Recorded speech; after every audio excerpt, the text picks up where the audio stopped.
Bienvenidos a Historiar. Este podcast fue creado y producido por la ASAI, Asociación Argentina de Investigadores de Historia. Un podcast sobre historia argentina, latinoamericana y mundial. Acompáñanos en este recorrido por el pasado para pensarnos en el presente.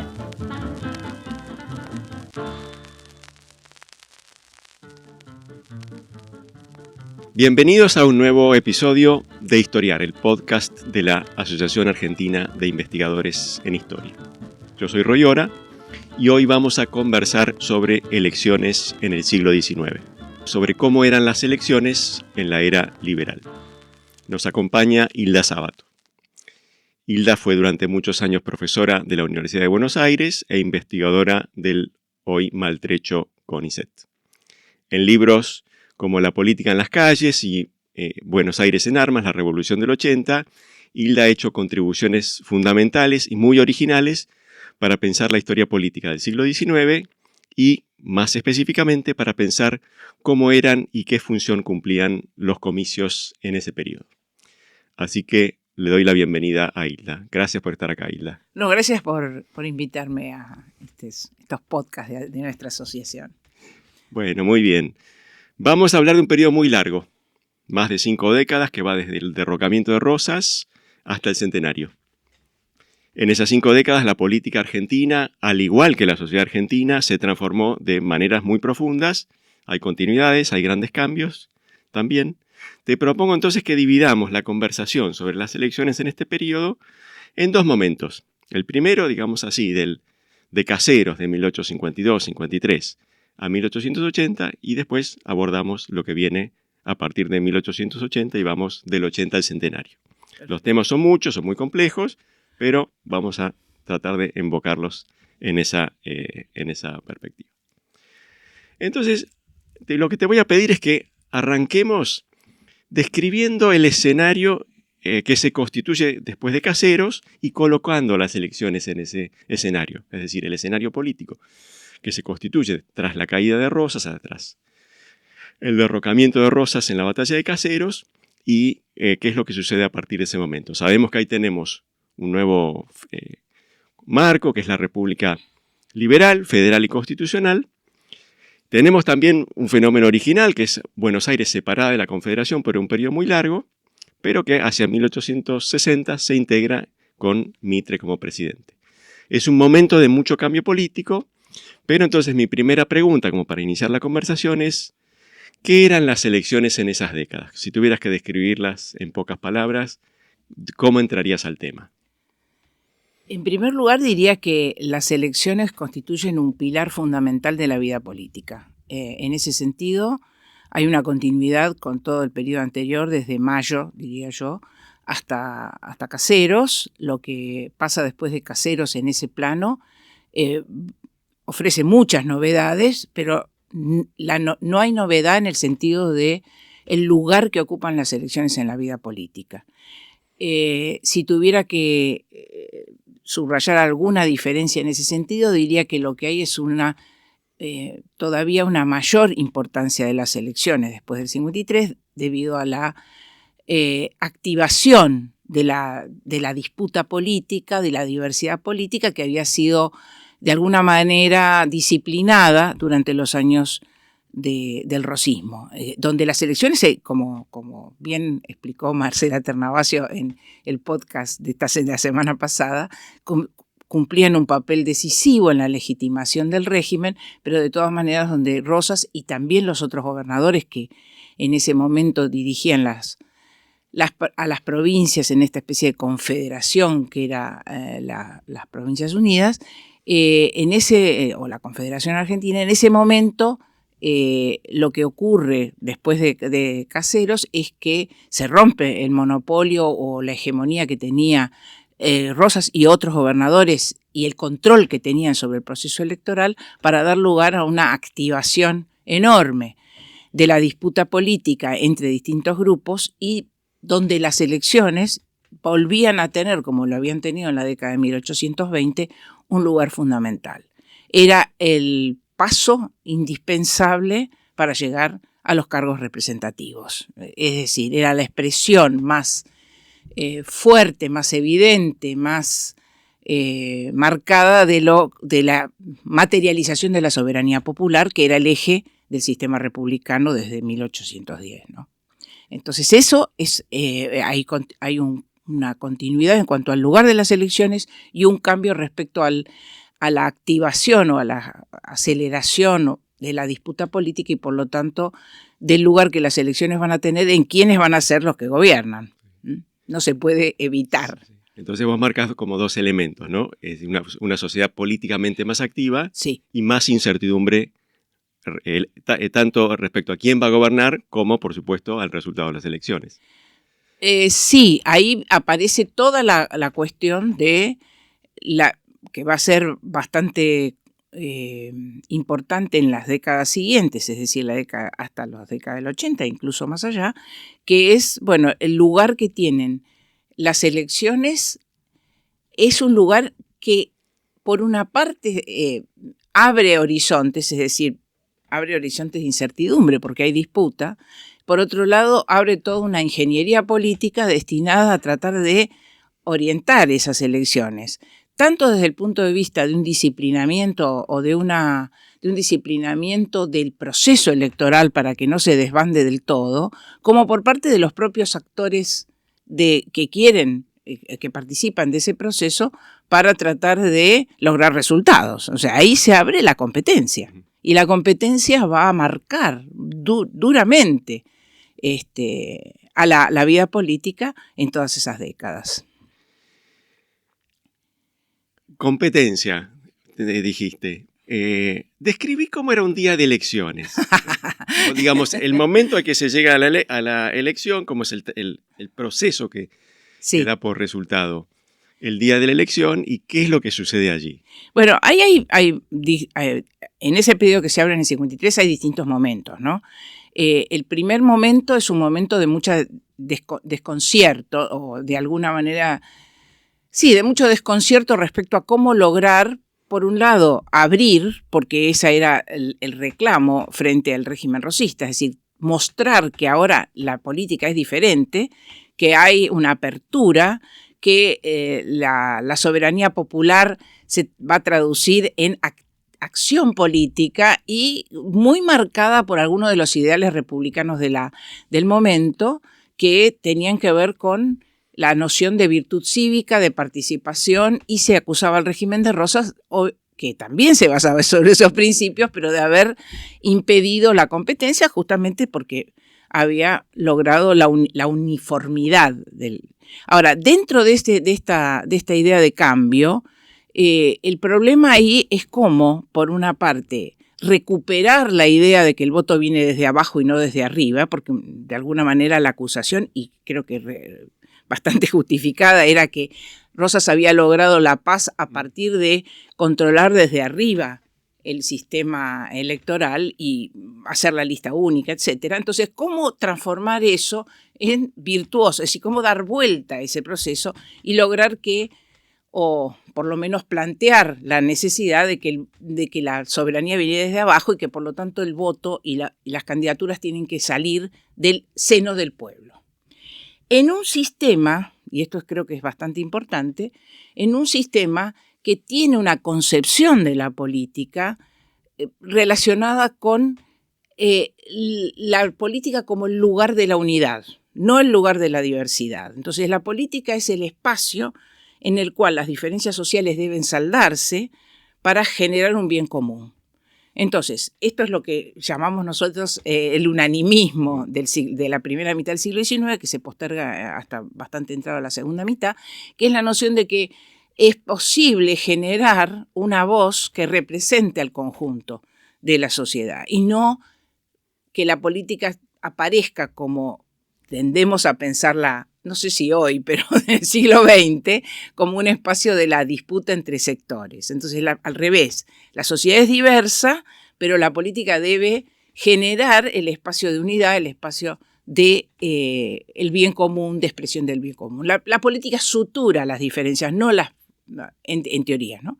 Entonces, ¿cómo lograr, por una parte, que ese ideal que se sostiene durante mucho tiempo y a la vez que ese proceso no se desmadre, es decir, se canalice para obtener resultados concretos.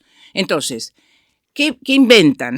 ¿Qué inventan las dirigencias o los que aspiraban a dirigir el proceso después de Rosas? No es volver estrictamente al sistema anterior, que es el sistema que describió Marcela Ternavasio en el otro podcast, de crear, de formar, de canalizar la competencia, sino fomentar muy fuertemente un proceso desde abajo. Entonces, y esto comienza, por supuesto, en Buenos Aires, que es la provincia más afectada por la transición, porque Rosas había realmente gobernado Buenos Aires con mano de hierro. Las otras provincias tienen distintas derivas, pero en el caso de Buenos Aires eso fue muy fuerte. La intención de los grupos que habían ganado, que habían logrado desplazar a Rosas, las nuevas alianzas que se formaron, bueno, todo eso es complicado, pero en realidad esas dirigencias lo que buscaron es crear las candidaturas desde abajo. Y inventaron un sistema que era que las candidaturas, porque el problema del sistema electoral de la época es que no había un mecanismo formal para elegir candidatos. Los candidatos se suponía, precisamente por lo que acabo de decir, respecto a la noción de política, se suponía que los candidatos debían surgir naturalmente. Sí. Eso es herencia del periodo anterior, ¿no es cierto? Eso sí es herencia del periodo anterior y es herencia de una noción del cuerpo de la política que debería tender, en principio, a, como dije antes, a suturar las diferencias sociales y a crear un espacio común, realmente crear a la comunidad política. La elección era la materialización de la comunidad política. Entonces, hay un problema y una tensión que va a atravesar todos estos años entre, por un lado, facilitar y activar la competencia para que las elecciones tuvieran vida, pero al mismo tiempo evitar, ¿no?, lo que se entendía como la disputa facciosa, es decir, la disputa sin sentido de conjunto, la disputa marcada por los intereses privados y no por los intereses públicos. Entonces se crea un sistema en Buenos Aires, inmediatamente después de la caída de Rosas, que es la búsqueda de la generación de candidaturas desde abajo. Claro, eso es muy difícil, porque no hay un mecanismo. Ahora tenemos las internas, no sé, las PASO, lo que sea. En ese momento, y hay una legislación respecto a cómo se eligen los candidatos, que a partir del siglo XX se vinculan con los partidos políticos, pero que antes del siglo XX no se vinculaba con nada parecido a partidos políticos. Y entonces, ¿cómo se gestan las candidaturas?, ¿no? Bueno, vimos cómo se gestaban en la primera mitad, en los años 20, pero ahora hay otro sistema. Y el sistema es que se conforman agrupaciones. Se suponía que los candidatos debían salir desde abajo. Entonces, la ciudad está dividida, voy a poner el caso de la ciudad. Enfocamos en Buenos Aires. En Buenos Aires porque es el más conocido y además el que de alguna manera traza la línea, ¿no? Traza la línea que van a seguir después otras provincias. Buenos Aires, ciudad de Buenos Aires provincia, ¿no? Porque también en el interior en el interior de la provincia se forman este tipo de cosas. Pero en la ciudad lo que se hace es, la ciudad está dividida en parroquias, que son los distritos electorales. Cada parroquia tiene que elegir candidatos. Entonces, ¿cómo surgen? De la nada, circulan listas, ¿cómo se hace? Bueno, se crea la idea del club político, club parroquial se llamaba primero, que era la idea de que en cada parroquia se convocaba a la ciudadanía sin banderías, digamos, sin que se expresen explícitamente las banderías políticas, se convocaba a la reunión y de ese núcleo surgían nombres que se elevaban a una instancia que se llamaba el Club Central de las Parroquias y allí se debatía y por mayoría se elegían los candidatos para determinada elección. Digo, las elecciones, ¿cuáles son? Son las elecciones en los años 50. Las elecciones sobre todo a legisladores provinciales y a cargos municipales. Después están las elecciones nacionales que como vos dijiste bien, como Buenos Aires estuvo separado de la Confederación hasta los años 60, en los años 60 esto se va a agregar en la elección a diputados nacionales y a senadores nacionales. En ese juego, ¿no?, para elegir, aparecían estas listas supuestamente surgidas desde abajo. Claro, inmediatamente en cada parroquia mismo comienzan a surgir grupos que estaban a favor de uno, a favor de otro. No hay unanimidad real, no salen de No puede haberla. No puede haberla en una sociedad compleja, en una sociedad que se está transformando, en una sociedad que políticamente tiene distintas ideas sobre su futuro y que tiene distintos dirigentes que aspiran a lo mismo.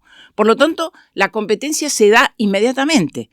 ¿Y cómo se procesa esa competencia en una sociedad que es incapaz de pensar, o en un sistema, una sociedad, en un sistema político que no prevé esa disputa? No prevé por definición, digamos, porque está mal disputar. Entonces, bueno, se da. Y se da que en cada parroquia empiezan a surgir el grupo A, el grupo B, en ese caso eran...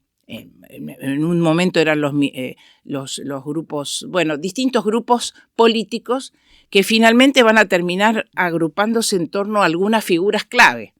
Algunas figuras clave, que en ese momento una de las figuras clave era Bartolomé Mitre, no en el principio de todo, pero luego comienza a ser una figura clave. Otras figuras claves eran figuras que venían del rosismo, que se habían transformado, pero la cuestión es que comienza una competencia de hecho, no prevista por el sistema.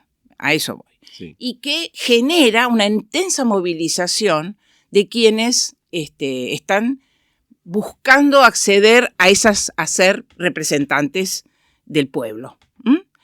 En ese juego... Esto antes del momento electoral. Esto es todo antes. Es que lo más interesante, me parece, ocurre Pasa antes. Justamente porque no hay un sistema formal. Entonces, durante mucho tiempo, y esto me parece importante subrayarlo, se supuso, o la historiografía sostenía, el sentido común sostenía que en el siglo XIX las elecciones no tenían ningún valor, que en realidad eran cosas manipuladas desde arriba, y que por lo tanto esas listas que surgían para la votación en las elecciones de los años 50, 60, etcétera, venían desde un grupo grupos muy restringidos de gente que desde arriba hacía lo que hacía Rosas primero, pero sin decirlo. Es decir, que inventaban la lista y la bajaban.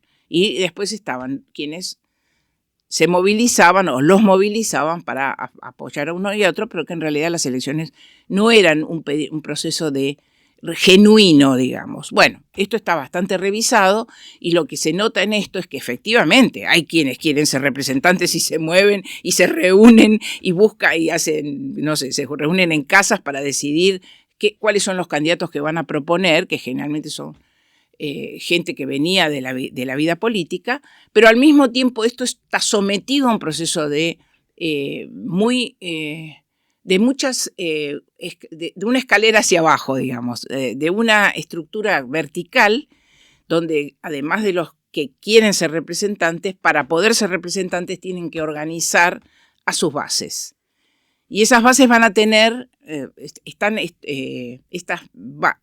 las bases que van a ser las que votan, van a estar incorporadas muy rápidamente en estructuras, en tramas, en redes de relación donde aparecen dirigentes intermedios que son clave. El dirigente porque no va a ser Mitre el que va a ir parroquia por parroquia para que lo voten, sino que, pongo Mitre como ejemplo, pero Alem o Alsina o quien fuere, Alem viene un poco después, van a tener que organizar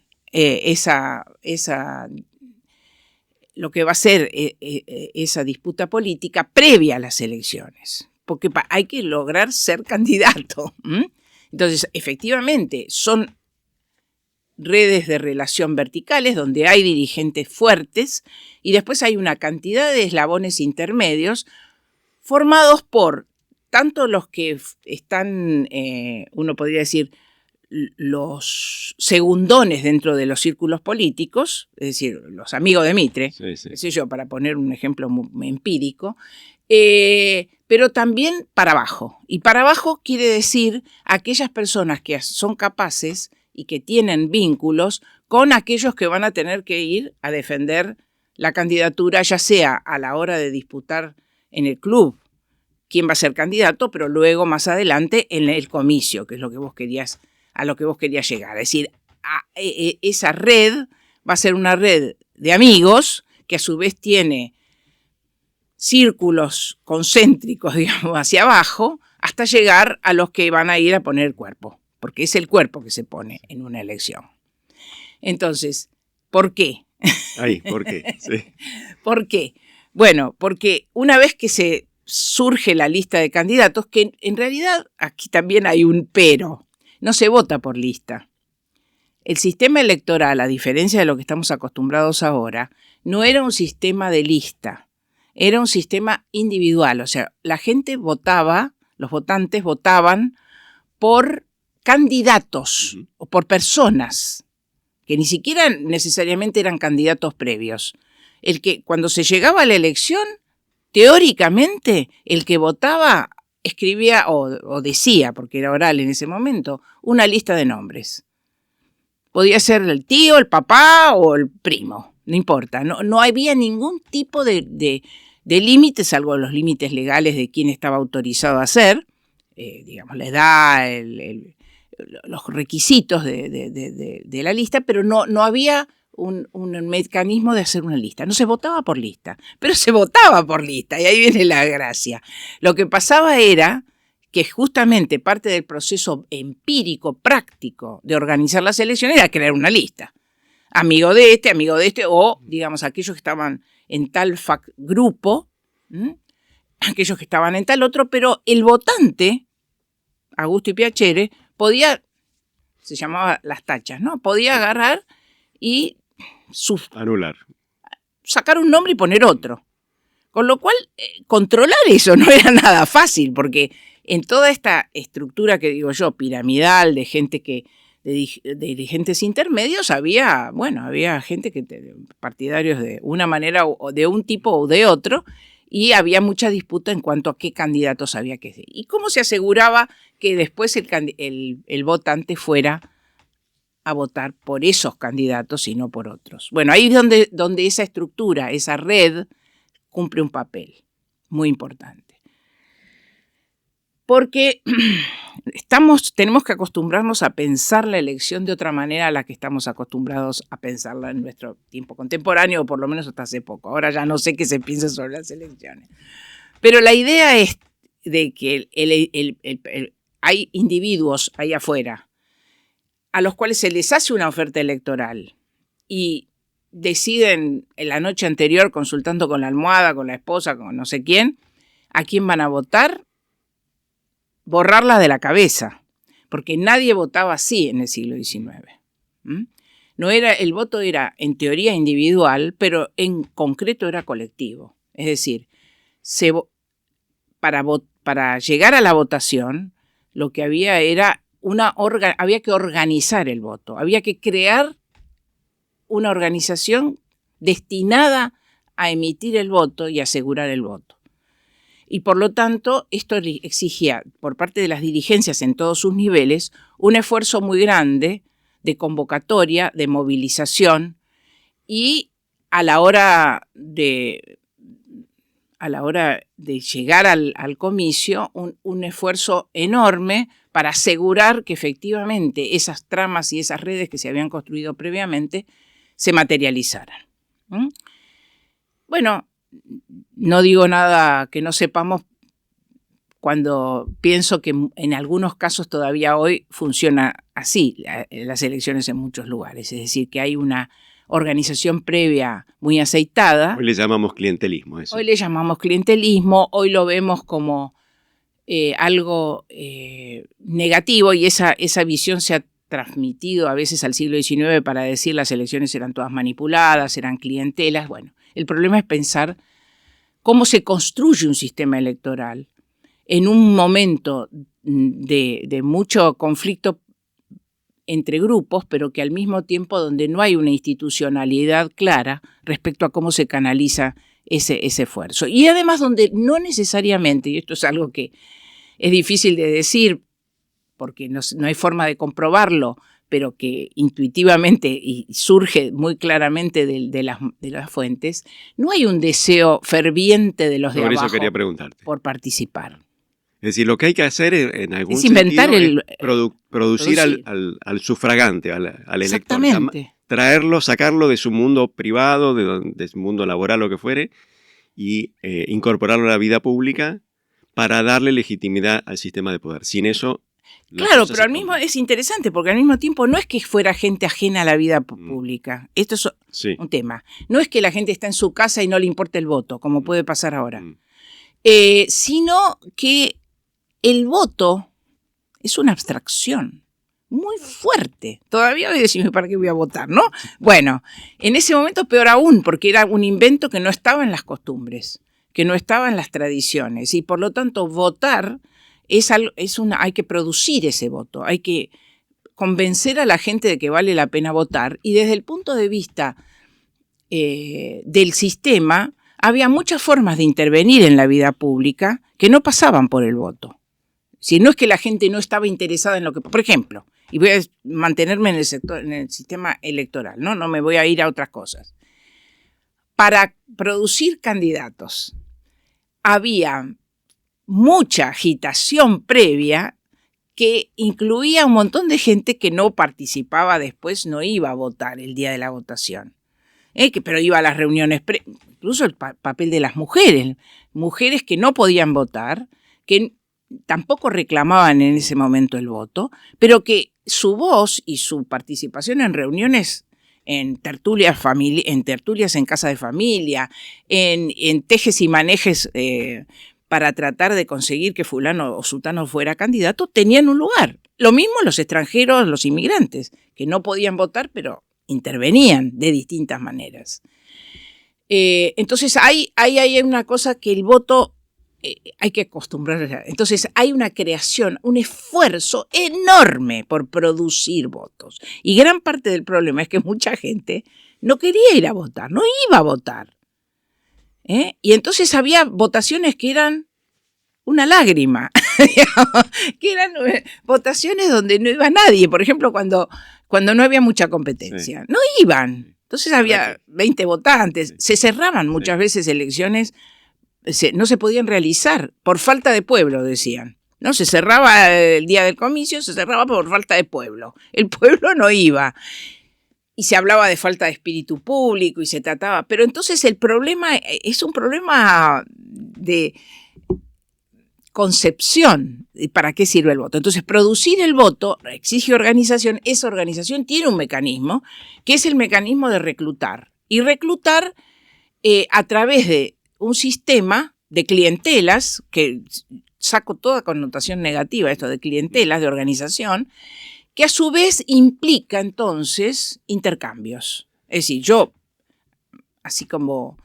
Y el intercambio es un intercambio de distinto tipo. Para reclutar a alguien a que me venga y ponga el hombro, a que se convierta en militante, como se dice hoy, antes no se usaba esa palabra, pero que se convierta en militante, que se convierta en lo que entonces se llamaba elementos electorales, ¿no? Fíjate que cuando había una elección se hablaba de trabajos electorales, que era todo lo que había que hacer para lograr los candidatos, lograr que que alguna gente fuera a votar, no todos, porque efectivamente era un sistema amplio en su concepción, seguía siendo amplio, como dijo el otro día Ternavasio, muy amplio en su concepción, votaban todos los varones adultos, argentinos o nacionalizados, pero al mismo tiempo era un sistema que exigía un esfuerzo muy grande para incorporar. Entonces, se incorporaba parcialmente, porque era voluntario el voto. Y entonces, para reclutar había que hacer cosas. Y había que hacer cosas que eran desde convencer. En ese punto tenían mucho papel los liderazgos intermedios. Y los liderazgos intermedios eran liderazgos que se construían muy apoyados en el aparato del Estado, a través de los cargos de jueces de paz, comisarios de policía, bueno, muy importante la Guardia Nacional o las milicias, los comandantes de milicias, gente que tenía, personajes que tenían acceso a pueblo, por decirlo así, no digo pueblo porque no me gusta la palabra pueblo tan uniforme, a sectores que provenían de las capas bajas de la población, de las capas trabajadoras. Acceso y ascendiente, algún tipo Y ascendiente. Ascendiente, influencia, que podía ser influencia material, mirá, si vos no venís no te doy trabajo, pero también era protección, eran protegidos frente a un sistema social que podía ser bastante coercitivo, también ideas, también prestigio, también sociabilidad masculina. Intervenir en una red política de esas para alguien de abajo era participar de las riñas de gallo, participar de los asados que se hacían cuando se ganaba. O sea, había una trama de intercambios hacia abajo, desde arriba hacia abajo, que creaba entonces una fuerza política. Dos preguntas más sobre este periodo, Hilda. Vos decías, esto que estás describiendo se refiere fundamentalmente a Buenos Aires, aunque va teniendo eco sobre Sí. la campaña, sobre el interior. Quería que digas, que muevas el foco de Buenos Aires hacia esos otros mundos más rurales o a veces más jerárquicos, más tradicionales, y que digas algo sobre de las diferencias entre las elecciones en la gran ciudad y aquellas en ese otro país. De manera muy sí, sintética, porque bueno, ahí tenemos un montón de cosas muy diversas seguramente, ¿no es cierto? ¿Pero qué dirías en términos de contraste? Bueno, yo no sería... Primero, no hay tantos trabajos hechos sobre... Sabemos menos. ¿Sí? Sabemos menos. Sabemos bastante sobre la provincia de Buenos Aires y la provincia de Buenos Aires lo que tiene es que a partir... Yo hablé mucho me focalicé en el cambio respecto al rosismo, pero esto va a evolucionar, digamos, o transformarse a lo largo del tiempo, en las décadas que siguen, de manera tal que se van creando este tipo de redes que yo describí en un espacio más bien pequeño, que sería Buenos Aires ciudad, por ejemplo, las parroquias, todo esto, pero se van creando redes un poco más amplias, cada vez más amplias, ¿no? En el sentido de que ahora, y sobre todo después del año 60, cuando Buenos Aires entra en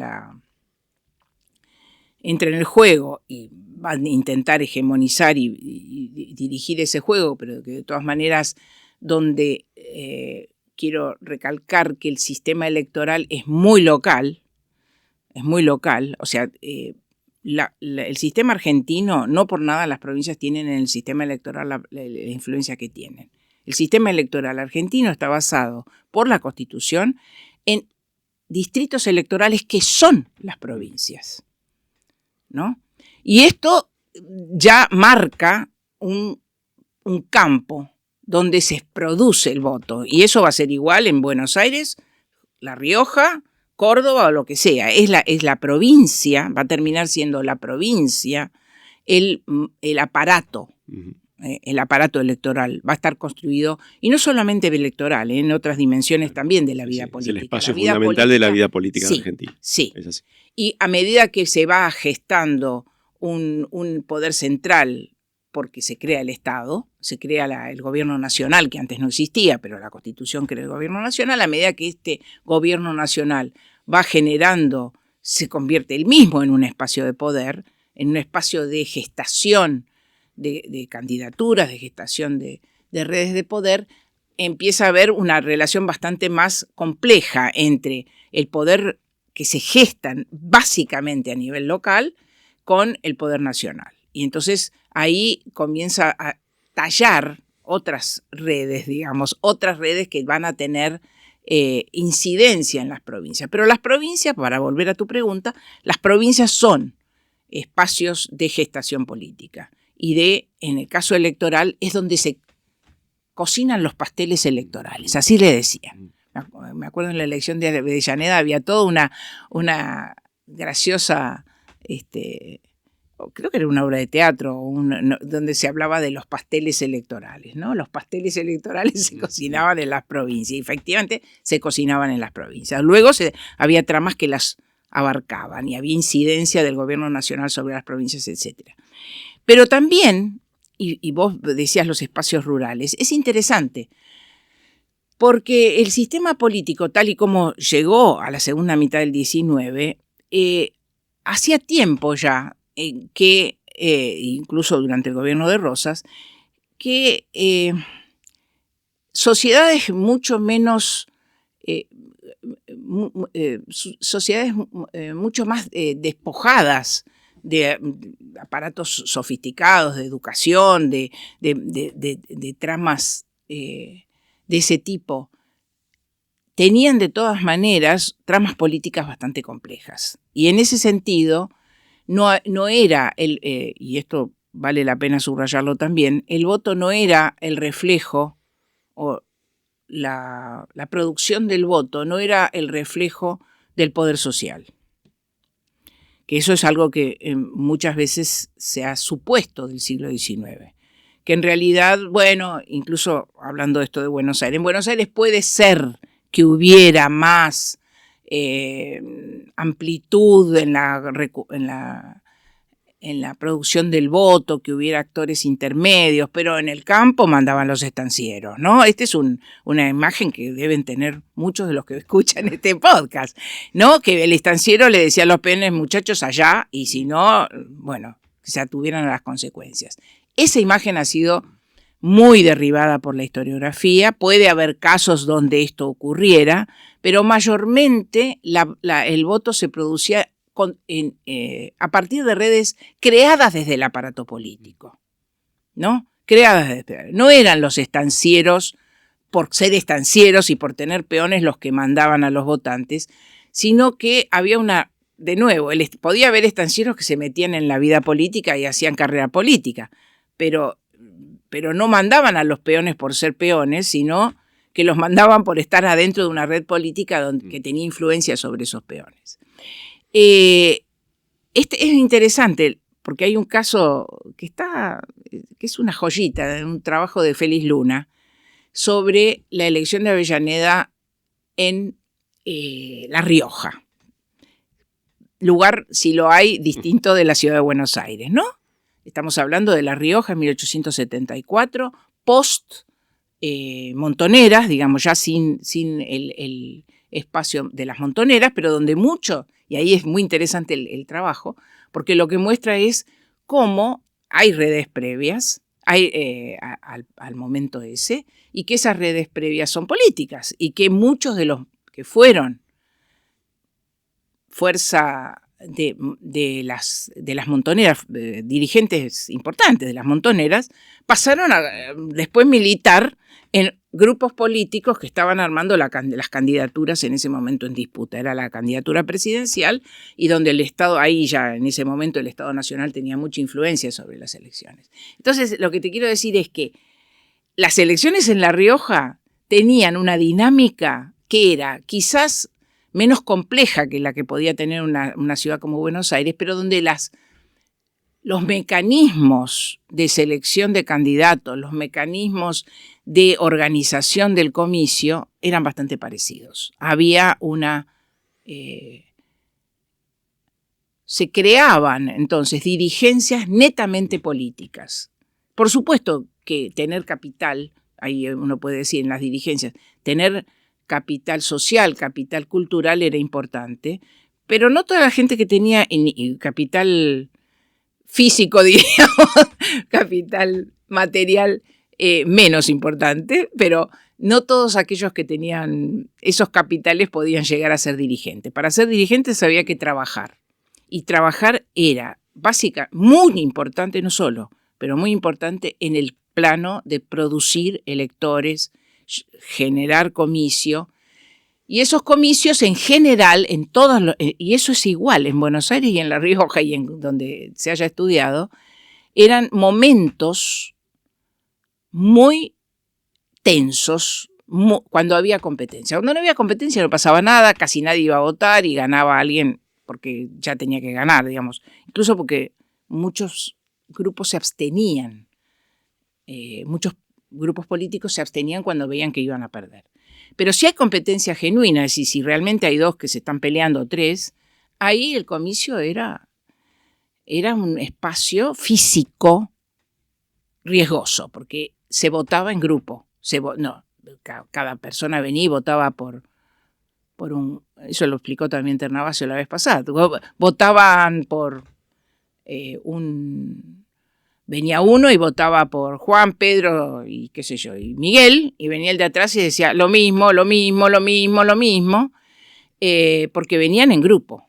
Y se organizaba el comicio entre partes, y ahí había grescas, disputas, y muchas veces más importante que producir votos propios era impedir los votos ajenos. Una pregunta relacionada con esto que estás comentando, que tuvo distintas respuestas a lo largo del tiempo, ¿no? Y gira en torno al siguiente punto, que es, ¿qué es lo que te parece a vos que estaba en disputa en las elecciones? Esto es, está en disputa el poder político, por supuesto, pero atrás de eso, ¿en qué medida también hay, para ponerle una palabra muy grande, proyectos de nación en competencia? Es decir, en su momento el revisionismo dijo, en este periodo se discutieron cosas importantes sobre el rumbo de la Argentina. ¿En qué medida las elecciones tenían alguna significación para resolver estas diferencias, si es que estas diferencias existían? ¿Cómo lo ves? Sí, ahí hay que como diferenciar, me parece, niveles, ¿no? Hay un nivel en el cual hay diferentes proyectos de qué hacer con la Argentina, que es un nivel que no necesariamente abarca todos los temas en cuestión. Quiero decir, Alperín ha mostrado muy bien, Tulio Alperín, que hay una serie de puntos en los cuales los distintos grupos en disputa coincidían. Uh-huh. ¿No? La Argentina insertada al mercado mundial, la incorporación de inmigrantes, en fin, los grandes lineamientos del proyecto liberal, sí. En el cual la incorporación finalmente de Urquiza, digamos, el papel que cumplió Urquiza, de alguna manera convocando como cabeza del federalismo a unirse a ese tipo de proyecto, redondea una situación en la cual es difícil decir que sobre algunos grandes temas no había acuerdos. Había acuerdos, pero había muchos desacuerdos en un montón de otros temas. Y uno de los temas donde no había mucho acuerdo a veces era justamente en cómo era la vida política. Esta vida política que nosotros, que apenas traté de mostrar en estos minutos, era una vida política bastante agitada y bastante incierta, que era difícil de controlar y que ponía a los dirigentes siempre los ponía contra la pared, o sea, tenían que trabajar un montón, tenían que conseguir apoyos, tenían que movilizar y dependían bastante de sus aparatos movilizables desde el punto de vista político. Entonces había dirigentes que estaban crecientemente en contra de esa incertidumbre, uno conocido Sarmiento, el otro Avellaneda, finalmente Roca, para poner las grandes cabezas, pero entre medio y había en cambio un montón de dirigentes, Mitre entre ellos, pero muchos de los dirigentes intermedios, que abogaban por esa, que les gustaba, digamos, que querían esa inserción permanente y esa disputa que movilizaba fuerzas y movilizaba hacia abajo, ¿no? Entonces, ¿cómo eso se reflejaba en las elecciones? Bueno, podía haber grandes divisiones partidarias, como ocurrió cuando aparece el PAN, que empieza a pensar la política de otra manera, el Partido Autonomista Nacional, que va a estar dirigido en ese momento por Roca, pero que de alguna ahora en manera, unos minutos hablamos del PAN. Por eso, bueno, ahí hay una idea distinta de cómo hacer política. Sí. Hay una crítica a esta especie de incertidumbre permanente, este juego que los mitristas llamaban un juego de civismo, de virtud cívica, de expresión cívica del pueblo, de democracia en un sentido muy previo a lo que hoy entendemos por democracia en el sentido de movilización, de participación. Es importante la participación y había otros que decían que no. Eso en la vida política empieza a aparecer. En la disputa más electoral, muchas veces eran yo diría, eran alianzas o formaciones que a veces tenían, que más allá de los grandes ideales, tenían disputas pequeñas, acotadas, no pequeñas, acotadas. Y esas disputas acotadas sí tenían que ver en las elecciones, sí dividían candidatos, sí enfrentaban a unos con otros, ¿no? Disputas acotadas, y después está el gran tema del federalismo.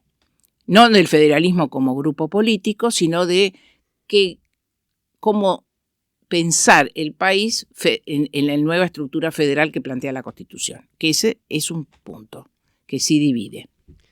Tengo 2 preguntas más sobre este periodo, una sobre fraude y otra sobre violencia, pero antes hacemos un breve intervalo. Este es el podcast de ASAI, la Asociación Argentina de Investigadores en Historia.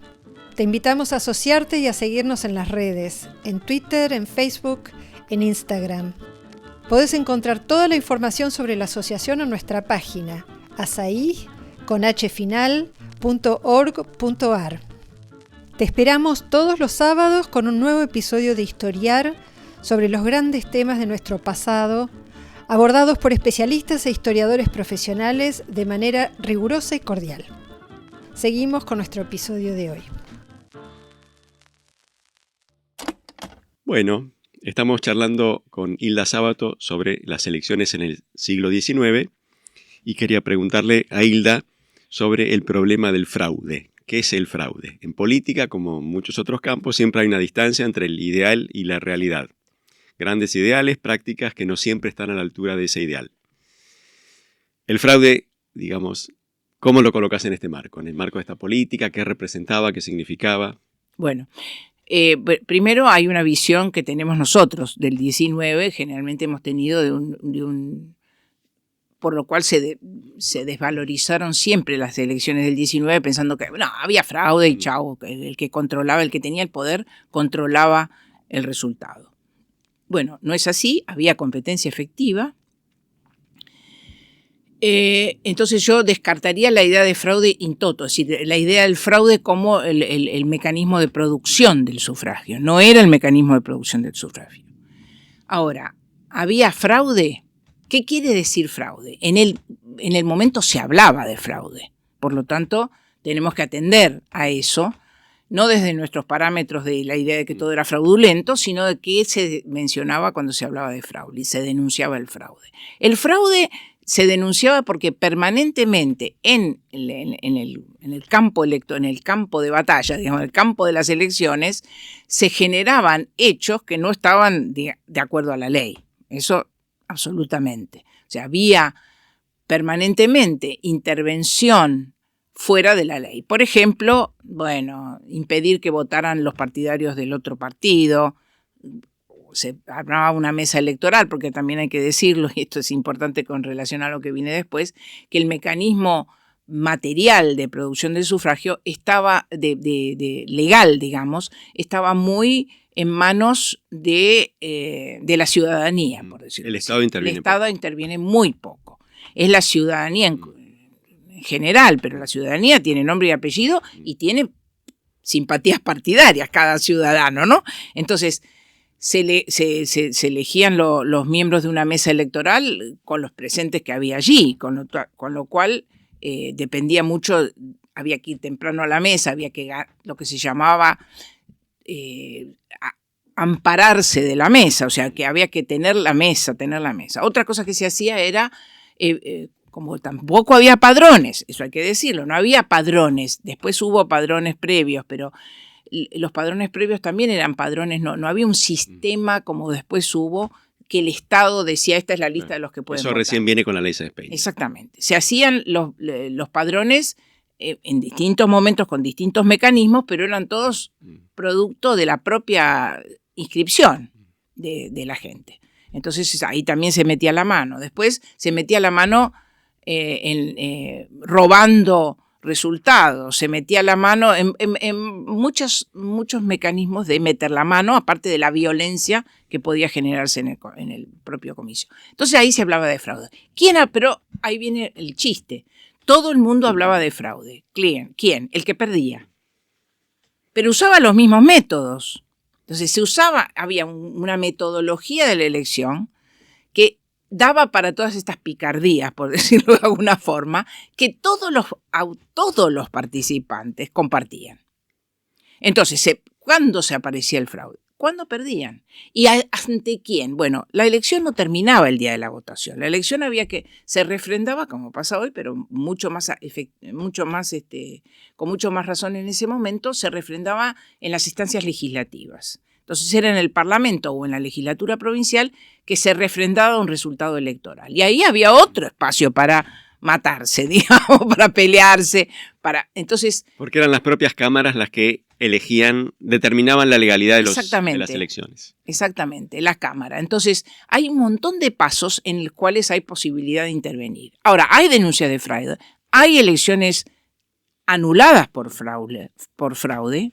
Hay muchas elecciones que se anulan por fraude. Eso, cuando uno estudia las elecciones, aparecen los juicios o las disputas y la cuestión esta de qué elecciones eran legales, qué elecciones estaban impugnadas.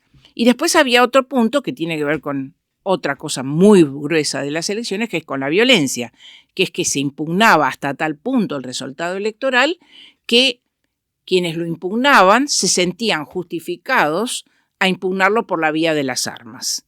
Y esta impugnación no era ilegal, no estaba fuera del sistema, digamos. Vamos a ese punto. Violencia hay en muchas elecciones, pero sobre todo, me parece, hay dos elecciones presidenciales y las elecciones presidenciales son muy importantes, ¿no? Concitan mucha atención, sobre todo porque el régimen argentino es presidencialista, y suelen ser muy disputadas, y tanto la del 74 como la del 80 vinieron acompañadas de mucha violencia, de revoluciones, sí, tal como se las denominaba en la época, ¿no es cierto? Los perdedores no aceptan el resultado y se alzan en armas. Mitre en el 74, Carlos Tejedor en el 80. Y acá lo que vos decís, y me gustaría que digas algo sobre esto, es que esa política armada no es el reverso de la política normal, sino que es un campo más de expresión de la cultura cívica de ese tiempo. Así es. Es así, ¿no? Así lo entiendo yo, así he tratado de estudiarlo, sí. ¿No? Contalo brevemente. Bueno, muy brevemente, difícil. Otro día hacemos un podcast sobre la Revolución del 80. Sí. No, el tema es así. ¿Por qué yo sostengo que no es una contra? Primero porque hay una institución constitucional que autoriza el uso de las armas, que es el artículo que dice que los ciudadanos pueden armarse en defensa de la República y de esta Constitución. Cuando dice el artículo 22, si puede revelarse... Artículo de la Constitución Nacional. De la Constitución Nacional, sí, que todavía sigue existiendo. Sí. Entonces, de acuerdo con... Sí, ¿me quieres preguntar algo? No. De acuerdo con eso... hay todo se desarrolla todo un debate político acerca de cómo se participa a través cuál es el mecanismo a través del cual los ciudadanos pueden participar para defender a la patria, a la Constitución, y no es un derecho individual el que nosotros llamamos el derecho a portar armas en defensa de la libertad y de la patria, etcétera, etcétera, sino que es un derecho que es individual pero se ejerce colectivamente y se ejerce a través de una institución, que sí es una institución estatal, pero es una institución muy descentralizada que es la milicia, ¿no? La milicia es una institución, el ejército de ciudadanos, en el cual los ciudadanos comunes y silvestres que trabajan, que hacen otras cosas, tienen la obligación de participar en una estructura militar que es la milicia y después la Guardia Nacional. Bueno, en ese sentido existe entonces todo un aparato, si se quiere, de guerra militar que no está bajo el control del Estado Nacional, que está bajo el control de los estados provinciales y que además es un mecanismo de intervención política fuerte, ¿no? A través de, porque constituyen las milicias estructuras de movilización y básicamente de sectores populares, en sus distintas capas, ¿no? Medios y para abajo. Entonces, esa misma noción de ciudadano en armas, de la posibilidad de intervenir para defender la Constitución, es el principio que se utiliza para impugnar una elección. ¿En nombre de qué? En nombre de que es una elección que abre las puertas al despotismo. Porque es una elección, puede ser en el caso de la Revolución de 1874, de lo que se acusa al gobierno es de hacer una elección fraudulenta, es decir, de impugnar los resultados electorales y cambiar los resultados electorales. Entonces se impugna por eso. En la Revolución del 80 es un poco distinto, es porque se acusa al gobierno, en este caso el gobierno de Avellaneda, de armar una candidatura, que es la candidatura de Roca, ilegítima, que va a dar lugar al despotismo. No hay todavía ahí una impugnación, no es una impugnación directa al sistema a la elección. Entonces, ¿qué es lo que autoriza la revolución? Es la idea de que hay un peligro de despotismo. La república está para defender la libertad. La libertad es el valor fundamental de la república. Entonces, cuando la libertad está en peligro, hay una autorización constitucional incluso de defenderla por la vía de las armas. Este es lo que de alguna manera sostiene. Y cuando uno ve las revoluciones que se hacen, no solamente estas son las dos grandes que vos mencionás, pero en las provincias permanentemente hay revoluciones que se montan a partir de la idea de ciudadanía en armas, a partir de la idea de que hay un poder que está abusando y que pone en peligro la libertad. Por lo tanto, la revolución es un derecho legítimo, que no se puede utilizar en cualquier momento, eso está claro, sino que es extremo, pero que es extremo y por lo tanto hay que justificarla. Por eso todas las revoluciones, tanto acá como en otros países de América Latina, todas las revoluciones están precedidas por algún tipo de declaración, algún tipo de justificativo. El mismo justificativo que es un justificativo público, es decir, hacer público las razones por las cuales se hace la revolución, ¿no? Y la justificación es el peligro de despotismo, la amenaza contra la libertad. Y está autorizado por la Constitución, está autorizado por los valores de la República en ese momento. Entonces, eso da lugar a una vinculación muy directa. Yo diría, el ciudadano en armas es la otra cara de la moneda del ciudadano votante. Porque básicamente además son las mismas personas. Las mismas personas, porque son incluso, digamos, en muchos casos, en muchos países, no acá, ser ciudadano, ser miliciano, estar en la milicia autoriza a votar. Acá ya estaba. Aclaro. En la Argentina, en el caso de la Argentina, el derecho a voto estaba supeditado hasta 1877 a mostrar la papeleta de ser miembro de la milicia, de la Guardia Nacional. Por lo tanto, que es lo mismo, ¿no? Digo, como algunas variantes, pero quiero decir, a los efectos prácticos es lo mismo. Una persona tenía derecho a voto muy amplio, pero una de las condiciones del derecho a voto era tener la papeleta de estar inscripto en la Guardia Nacional, lo cual muestra hasta qué punto hay una asociación entre la ciudadanía en armas y la ciudadanía del voto. Este mundo político, esta manera de concebir la ciudadanía, cambia de manera bastante abrupta a partir del 80, ¿no es cierto? Ahí entramos en otra era política. Y a veces se denomina a ese periodo que comienza con el triunfo de Roca como el régimen oligárquico, el orden conservador. Entonces mi pregunta es, ¿qué cambió en las elecciones en esta etapa posterior al 80 respecto a la anterior a esta que estabas describiendo recién? Bueno, yo creo que en términos prácticos muchas cosas no cambian. No veo mucho cambio ahí, en el sentido de que para ser elegido había que hacer trabajos electorales. Y eso lo tuvo que hacer Roca, lo tuvo que hacer Pellegrini, lo tuvo que hacer Juárez Celman. Bueno, es fascinante ver las cartas que reciben en el archivo de Roca. Roca Claro. tiene un archivo fantástico. Todo el día trabajando, todo el día Todo escribiendo. el día, pero no solamente para conectarse con el líder, sino cartas de gente que uno ve porque además están pésimamente, o sea, tienen horrores de ortografía, que uno a veces ni entiende lo que está diciendo, y el tipo le dice, bueno, si ustedes no me mandan, no sé qué sé yo, tanto dinero, no puedo movilizar a los elementos del pueblo de, qué sé yo, no sé, Río Cuarto ya no era un pueblo, pero digamos de la Carlota, qué sé yo.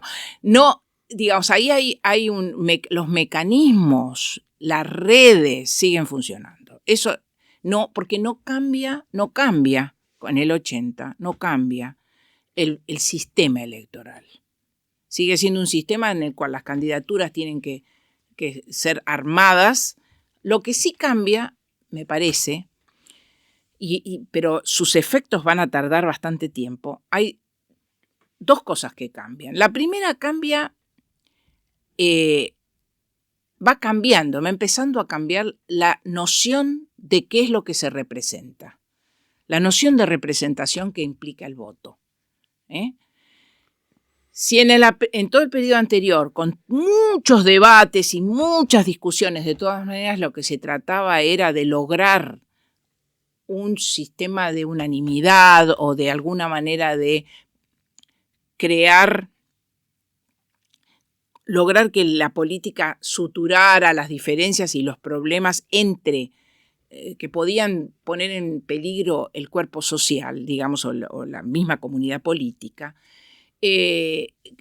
Crecientemente hay una noción de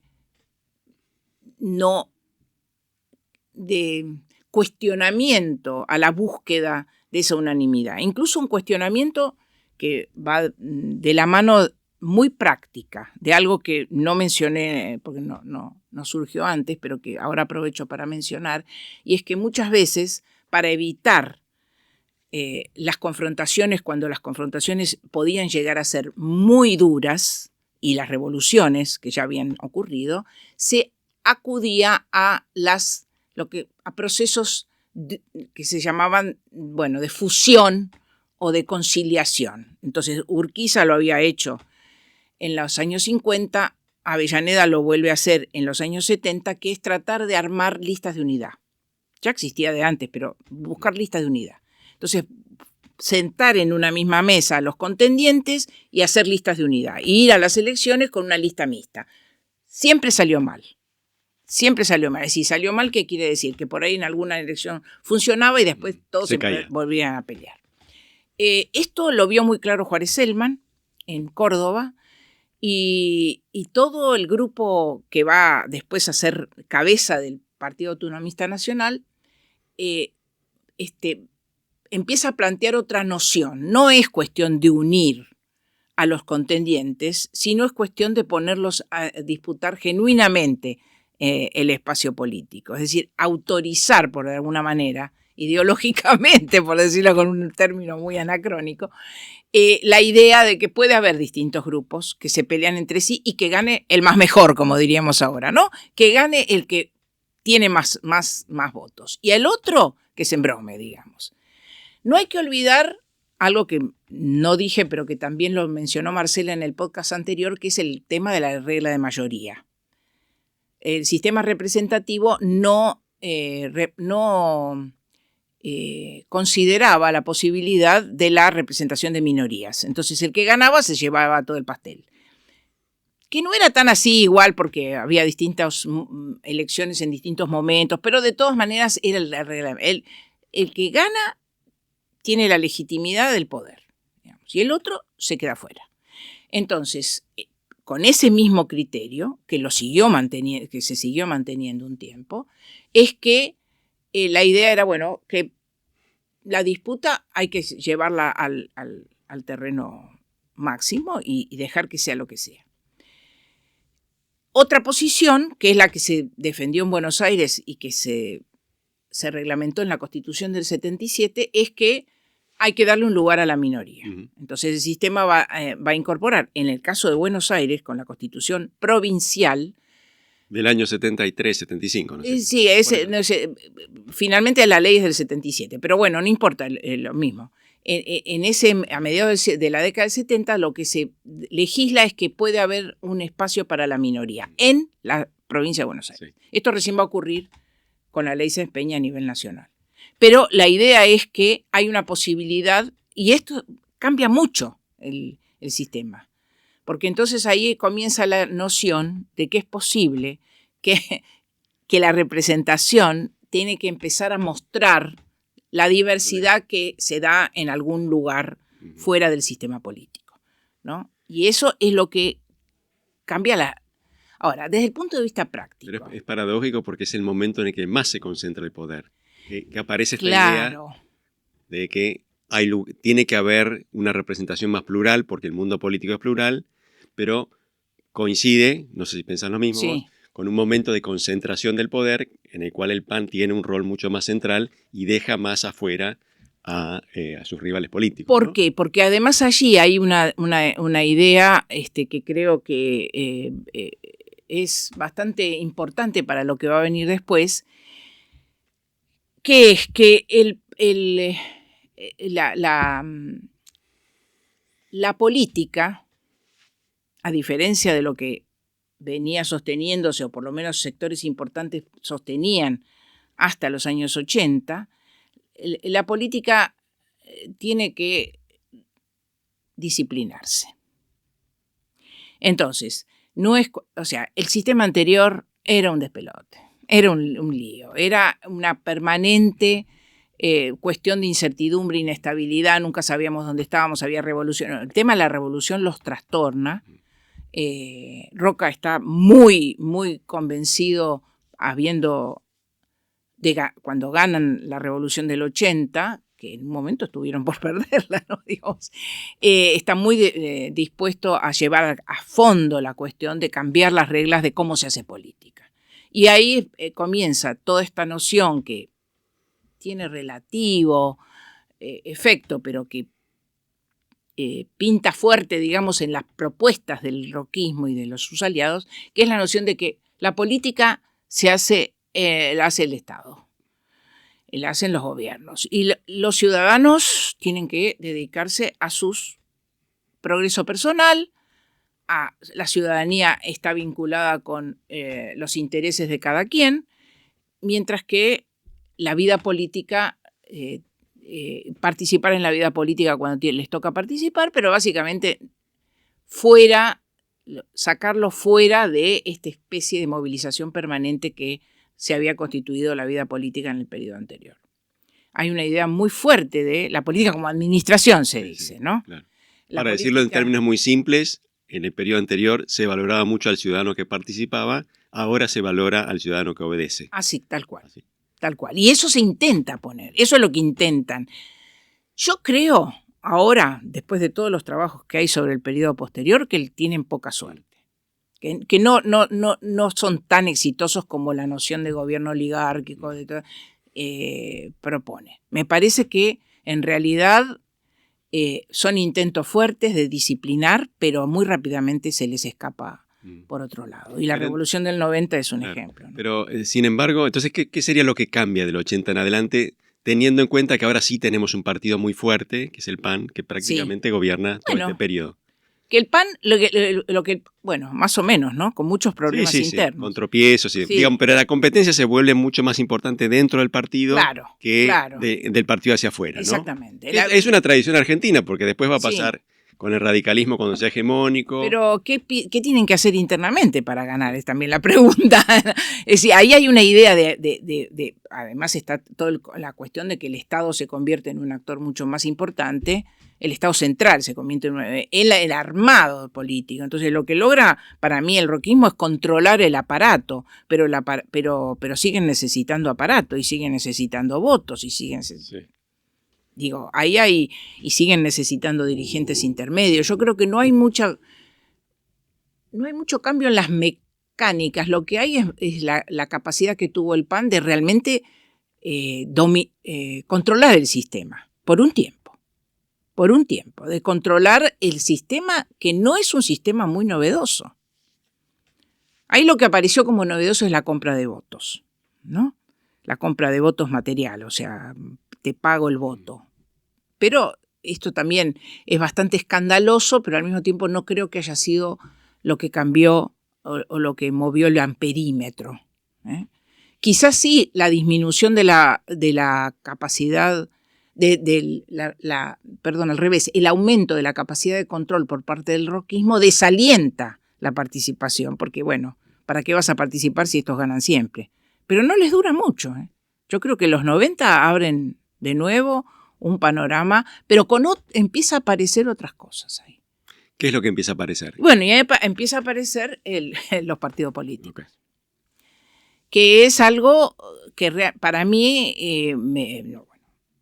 es un punto fundamental, porque lo que va a empezar a cambiar muy fuertemente es la noción de representación. O sea, hay una noción de representación. ¿Qué es el sistema representativo? ¿Para qué sirve el voto? Y qué sé yo, que de alguna manera abarca desde 1820, para decirlo con una cifra un poco más cierta, hasta fin de siglo.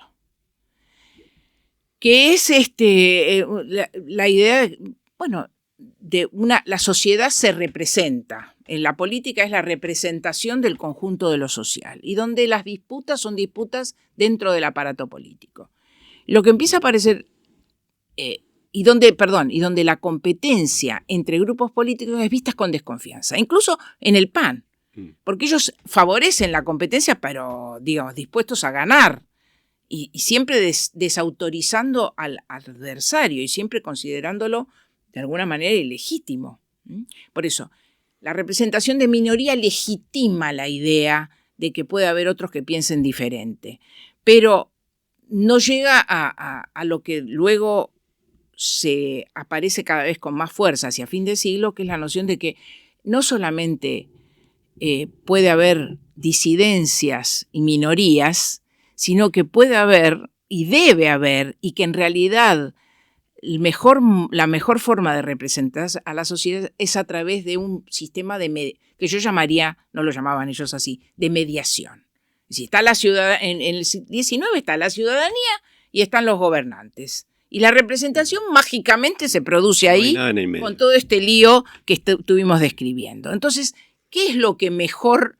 Y esto no es argentino, esto está pasando en todos lados, en todos lados donde hay el sistema representativo, es a partir de algún momento en la segunda mitad del 19 que comienza a aparecer la idea de que debe haber, y que es bueno que haya partidos, y que los partidos que son, como su nombre lo indica, representan o buscan representar a una parte de la sociedad o de las ideas que circulan en la sociedad o de los intereses, depende del momento y del lugar, que esa sociedad alberga, y que es genuino que la política, es legítimo, que la política refleje las diferencias, que es algo que no figuraba antes. Eso es difícil para entender, para nosotros que nos criamos en un mundo de partidos políticos. Hoy nosotros votamos con un intermediario, ¿no es cierto? Nosotros hoy votamos cuando, a través de un sistema por el cual las candidaturas surgen de los partidos políticos, ¿no? En ese momento no había esa mediación. Y ese es el problema. Lo que se ve a fin de siglo, lo que era una virtud en el siglo XIX, aparece como un problema a fin del siglo XIX, que es lo que llamaban los contemporáneos el déficit de representación, los teóricos, los que teorizaban sobre esto, el déficit de representación. Este sistema no da lugar a una verdadera representación de la diversidad de qué, de ideas, de intereses, cada uno tenía su versito, pero de alguna manera de lo diverso que es una sociedad compleja. Entonces, el partido es el intermediario, es aquel que nuclea a aquellos que piensan parecido. Y ese núcleo tiene que tener un reflejo, una representación, tiene que ser una instancia legítima de intermediación política. Y así empiezan los partidos políticos a funcionar como intermediarios. ¿Vos conectarías esta transformación en la concepción de la política, de los actores políticos, de los mediadores, con la gran reforma electoral de 1912? Sí, ¿Cómo lo ves esa? es ¿Cómo ves esa curioso, relación? es curioso, sí. Hay, bueno, en el interín comienza justamente a partir de los años 80 y demás un debate muy fuerte internamente, una disputa políticas muy fuertes que van dando lugar a la generación, a gestación de partidos de hecho, partidos políticos de hecho. Esto que yo dije es la teoría, pero digamos Sí. en los hechos empiezan a aparecer instancias como la Unión Cívica primero, la Unión Cívica Radical, el Partido Republicano, que ya se presentan como tales, el Partido Socialista ni hablar, Claro. que ya se presentan como encarnando parte de lo social, no el conjunto. Y bueno, y los reclamos entonces por otro tipo de dinamismo político y de transparentar las elecciones a partir de estas instancias nuevas que aparecen además de la escala. Yo creo que una de las cosas que ocurre también es que comienza a funcionar el problema de la escala de lo social. O sea, pasamos de una sociedad que tiene menos de, que tiene 500.000 de votantes posibles a una, digo, es una escala, crece, el país crece de manera sideral, cambian muchísimas cosas y esto genera una demanda al sistema. Entonces, la ley del 12 es complicada en sí mismo, pero sí vale la pena decir que se propone generar una transformación de los mecanismos de participación a través sobre todo del voto obligatorio y del voto secreto. Voto universal ya había masculino siempre, ¿no?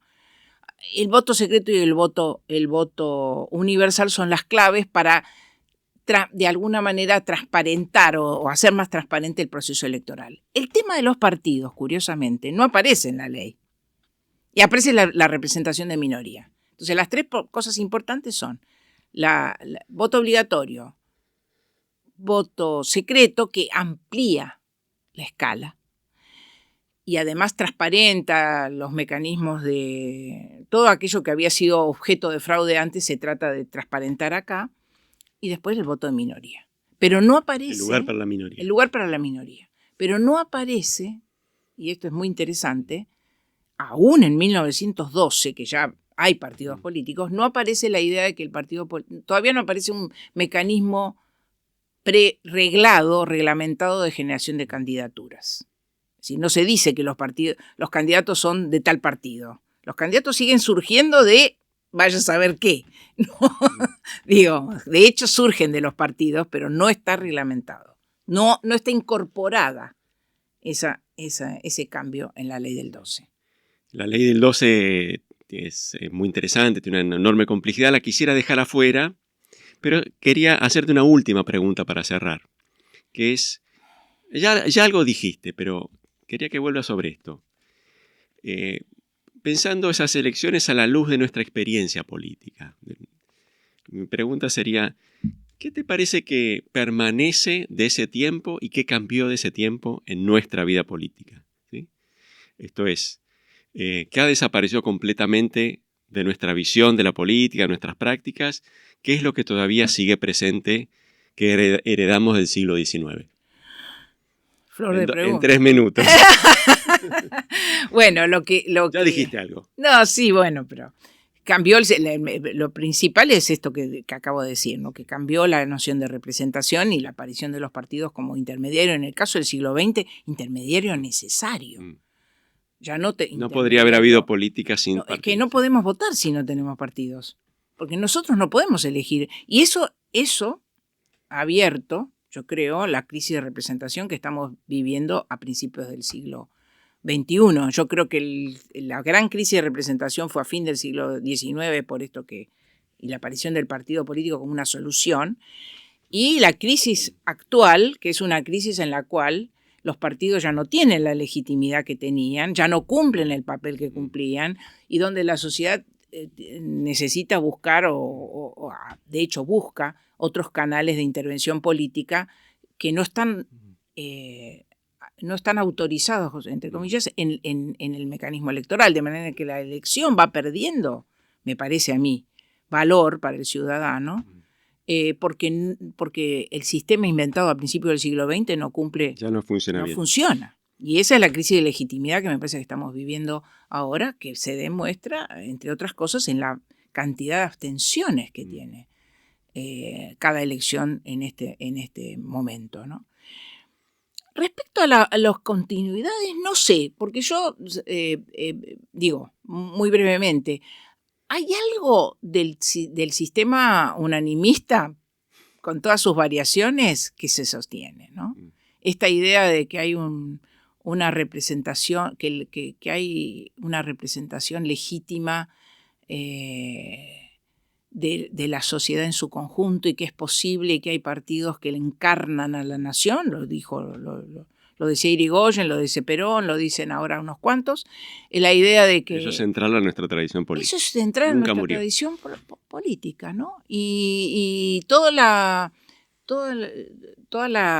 de alguna manera, la transformación que en algún momento se intentó producir a través de nociones del pluralismo democrático y demás, terminan siendo débiles en la Argentina y terminan de alguna manera, yo no sé si es continuidad o qué, pero yo veo una línea para ver si existió continuidad o simplemente que vamos transformándonos, pero siempre hay un corazoncito que nos mantiene en esa idea de que el pueblo en singular, de la representación del sistema representativo como que tiene que traducir la voluntad del pueblo y los que no están en ese pueblo que se embromen, digamos, ¿no?